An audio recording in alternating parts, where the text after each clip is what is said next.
ধামরের মাটিতে শুধু ফসলই জন্মায় না, এই মাটিতে জন্ম নিয়েছিল এক প্রাচীন শিল্প যার নাম মৃৎশিল্প। জলমল দিয়ে তারপরে এই যে মাটি মেশিন করা হয়েছে, ছাতনি বানা যায় অনেক কিছু সব কিছু বানা যায়। এই যে এই মাটি আনা হয়েছে, এই যে পরে মাটি তুলে নিয়ে রান করে এই সব কিছু বানা হ্যাঁ নরম করে দেখেন। এত করে পারাইলো হয়েছে, এটা আর আগে গেলে তো দেয়া পারতো। হ্যাঁ পারাটা দেখাই করতাম, রাইট। আবার পালন দেবো এটা আবার এই দিয়ে দিব, এটা আবার দলি এটা বানাই পালন করে ভাই। ধামরাইয়ের ঐতিহ্যবাহী মৃৎশিল্প আজ বিলুপ্তির পথে। ভালো নেই এই এলাকার মাটির কারুশিল্পীরা।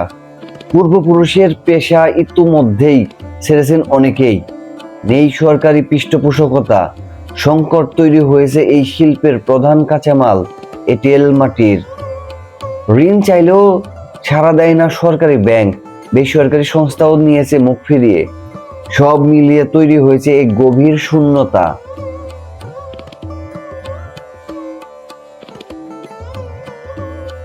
প্রাচীন সভ্যতার অপূর্ব উপকরণ মৃৎশিল্প, পুরুষ আর বৌদিদের নিপুণ হাতে ছোঁয়ায় মাটি হয়ে উঠত নানান রকম শৌখিন সামগ্রী। এই শিল্পের প্রাণ পুরুষ তারা, পাল সম্প্রদায়, যাদের হাতের তৈরি মাটির পণ্য আমাদের নান্দনিক জীবন আর সংস্কৃতিকে করেছে সমৃদ্ধ। মৃৎশিল্প মানুষের উদ্ভাবিত প্রারম্ভিক শিল্পকলার একটি। বাংলাদেশের লোকজ কারুকাজে এই কারিগরদের অবদান অস্বীকার করার উপায় নেই। না ওই পাশ থেকে আরম্ভ করে ভিতরে দিকে যান, ভিতরে আছে সব জায়গায় আছে। অনুমান করা হয় প্রায় 10,000 বছর আগে পৃথিবীতে প্রথম মৃৎশিল্পের আবির্ভাব ঘটে। 1500 খ্রিস্টপূর্ব থেকেই বাংলাদেশে এক বিশেষ শিল্প হিসেবে মৃৎশিল্প বিকাশ লাভ করে। কিন্তু আজ এই 1000 বছরের শিল্পই দাঁড়িয়ে আছে বিলুপ্তির দ্বার প্রান্তে। ঢাকা থেকে প্রায় 40 কিলোমিটার দূরে উত্তর পশ্চিম দিকে ধামরাই উপজেলার অবস্থান। এক সময় এই ধামরাই ছিল মৃৎশিল্পের জন্য বিখ্যাত, কারণ বংশী নদীর কূল ঘেঁষে পাল সম্প্রদায়ের বসবাস। নৌকায় করে মাটি আনা, নদী পথে পণ্য পরিবহন সবকিছুই ছিল সহজ। এই কারণেই ধামরাইয়ের পালপাড়া, বংশী নদীর পার, গাজীখালী নদীর পাড়ের বিলীশ্বর পালপাড়া সব জায়গায় ছড়িয়ে পড়েছিল মৃৎশিল্প। গোকুল পাল, ধীরেন পাল পূর্বপুরুষের পেশা নিয়েই বড় হয়েছেন তারা। এক সময় এই মৃৎ শিল্পই পরিবার পরিজন নিয়ে সুখে দিন কাটানোর অবলম্বন ছিল। কিন্তু আধুনিকায়নের ঢেউয়ে আজ তারা বাজারে টিকে থাকতে পারছেন না। প্লাস্টিকের দাপটে মাটির পণ্যের কদর কমে গেছে। উপরন্তু এই কাজে দরকার বড় অঙ্কের পুঁজি, যা আজ তাদের হাতে নেই। এটা হলো চালের কাঠি ভাই, চালের কাঠি একটু বলে।